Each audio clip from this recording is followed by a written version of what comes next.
महत्वाची बातमी आपण सुरुवातीलाच पाहणार आहोत। हिवाळी अधिवेशन संपताच आता राज्य सरकारमध्ये मराठा आरक्षणाच्या मुद्द्यावरून हालचालींना वेग आलेला आहे। राज्य सरकारचे मंत्री उदय सामंत, गिरीश महाजन आणि बच्चू कडू आज दुपारी 2 वाजता आंतरवाली सराटीमध्ये जात मनोज जरांगे पाटलांची भेट घेणार आहेत। यावेळेला 24 डिसेंबरच्या डेडलाईन पूर्वी जरांगे पाटील यांची समजूत काढण्याचा पुन्हा एकदा प्रयत्न केला जाईल।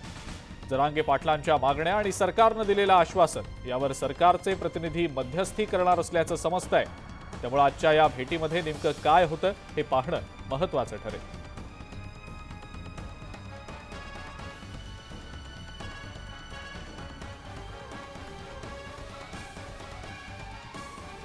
अधिक माहिती या संदर्भातली आपण जाणून घेणार आहोत। रवी जयस्वाल आपला प्रतिनिधी आपल्या सोबत आहे सध्या। रवी, दुपारी 2 वाजता सरकारचं हे शिष्टमंडळ जरांगे पाटलांची भेट घेणार आहे। मात्र त्याआधी आपल्याला माहिती आहे की जरांगे पाटलांनी मराठा बांधवांची 123 गावातल्या मराठा बांधवांची बैठक देखील बोलावलेली आहे। त्यांच्याशी ते चर्चा करतायत। रवी, सगळ्याबद्दल काय सांगताय?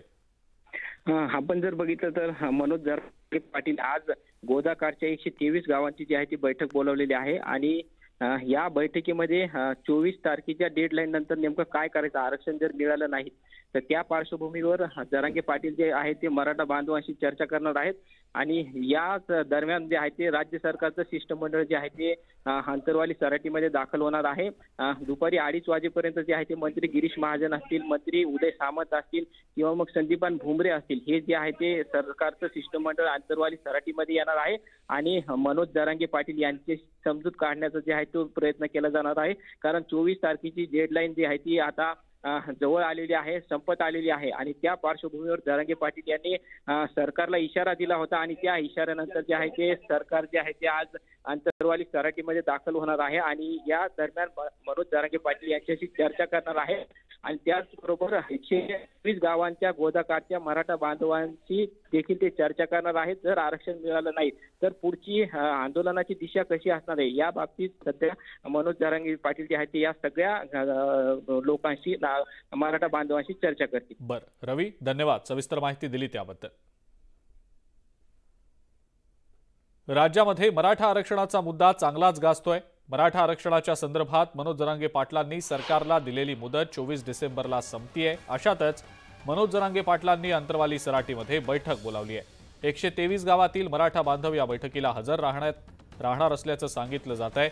24 डिसेंबर नंतरच्या आंदोलनाची दिशा ठरवण्यावरच्या सुद्धा अनुषंगाने या बैठकीमध्ये चर्चा होणार असल्याचं सांगितलं जात आहे।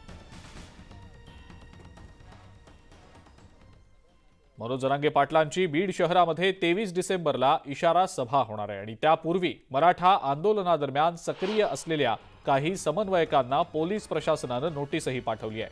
ही सभा शांततेत पार पडावी यासाठी आक्रमक असलेल्या मराठा समन्वयकांना अशा नोटीस पाठवल्या गेल्यात। त्यामुळे संताप व्यक्त होतोय। जवळपास 125 मराठा आंदोलकांना नोटीस पाठवल्याची माहिती मिळतेय।